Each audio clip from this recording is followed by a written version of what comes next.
Welcome back, everybody. Today we're going to be reading Mrs. White and the Red Desert by Josie Boyle, illustrated by Maggie Pruitt.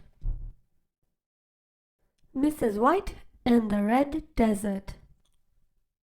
To my grandchildren and my great-grandchildren who love stories, Nan Josie, for Marnie Shea, Nana Mag. When I was a child, we played in the mud and drew in the sand to tell our stories. And there they are, playing in the mud and the sand. Did you ever do something like that when you were younger? We lived in the desert in a corrugated iron house that was wavy, buckled, and bent, just like our grandmother's hair. There's the hair. There's a corrugated iron.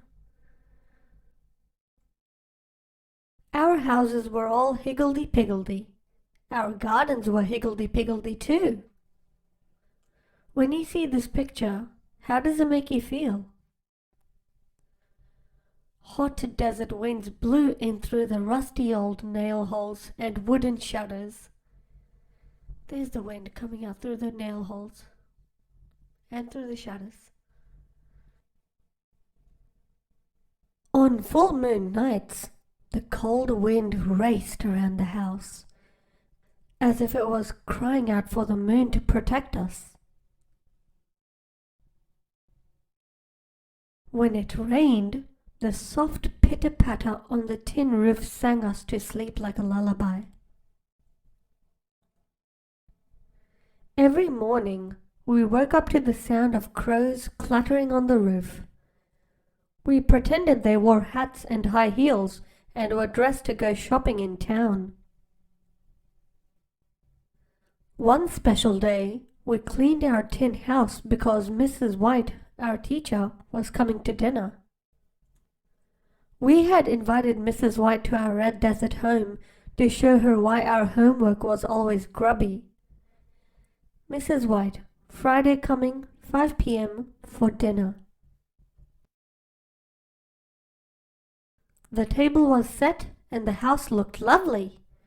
We even tried to rub the stains off our homework with slices of bread. When Mrs. White arrived, we showed her our higgledy-piggledy garden. We didn't see what our grandmother saw. There was a big red sandstorm billowing over the hill. Sand and spinifex whipped our legs and flew at our heads.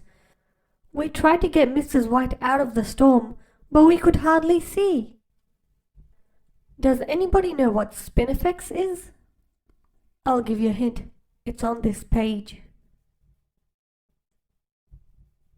When we got home, our lovely clean house was in a big red mess. The beds were red. The washing on the lines was red. The table was covered in red dust, and our dinner was ruined. Oh dear. And Mrs. White's clean white dress had turned into a dusty red dress. Now she knew why our homework was always so grubby. And this is the author, and that's the illustrator. Now, how did this book make you feel? Did you learn anything from this book? Can you maybe relate to this book in any way?